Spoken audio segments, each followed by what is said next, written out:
चाणक्य कहते हैं, सबसे श्रेष्ठ नारी वही है जिसमें यह 5 लक्षण हो, और जिसमें 5 लक्षण नहीं है वह नारी किसी को भी धोखा दे सकती है। तो जानते हैं कौन से हैं वह 5 लक्षण। पहला, जिस नारी में बुद्धिमत्ता होती है वहां लक्ष्मी स्वयं निवास करती है। चाणक्य कहते हैं, किसी घर में सबसे बड़ा धन सोना या चांदी नहीं होता, बल्कि एक बुद्धिमान और विचारशील स्त्री होती है, क्योंकि एक बुद्धिमान नारी पूरे घर को चलाती है। एक बुद्धिमान स्त्री जानती है कि कब बोलना है, कब चुप रहना है और कब अपने कर्मों से जवाब देना है। माता सीता ने जब वनवास स्वीकार किया तो वो किसी कमजोरी से नहीं, बल्कि अपनी बुद्धि और धर्म पालन की शक्ति से था। वह चाहे तो वहां से निकल सकती थी, लेकिन उनका हर निर्णय समाज के लिए एक सीख बन गया। जिस नारी में संयम हो, वो अपने भावनाओं पर नियंत्रण रखती है, वही श्रेष्ठ होती है।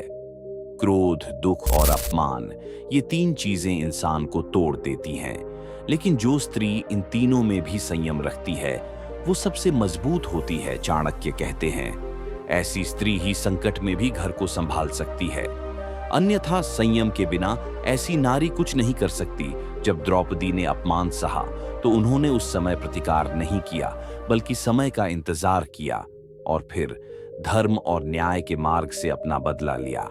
यही है संयम की शक्ति। जिस नारी में वाणी की मधुरता होती है वहीं रिश्तों में अमृत का काम करती है।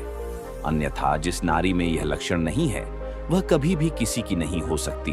कभी सोचा है, एक कड़वा शब्द किसी रिश्ते को तोड़ सकता है और एक मीठा शब्द किसी का जीवन बदल सकता है। चाणक्य कहते हैं, जिस स्त्री की वाणी में मिठास होती है वो सबसे कठोर दिल को भी पिघला देती है। माता अन्नपूर्णा, जिन्होंने अपने प्रेम और मधुरता से संसार को तृप्त किया, क्योंकि सच्चा सौंदर्य चेहरे में नहीं बल्कि वाणी और व्यवहार में होता है।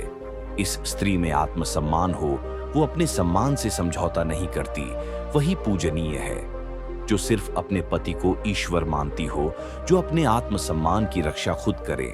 चाणक्य कहते हैं, जिस स्त्री को अपने सम्मान का बोध है उसे कोई झुका नहीं सकता। सीता जी ने रावण के वैभव और ऐश्वर्य को ठुकरा दिया। रावण के पास सोने की लंका थी, उसके पास धन की कोई कमी नहीं थी, फिर भी उन्होंने अपने आत्मसम्मान को झुकने नहीं दिया, क्योंकि उन्हें अपने सम्मान से बड़ा कुछ नहीं लगा। श्रेष्ठ नारी वही है, धन के पीछे ना भागती हो कि सम्मान खोकर जीना पड़े। त्याग और करुणा, जिस स्त्री में दया और करुणा होती है वहां देवी का वास होता है।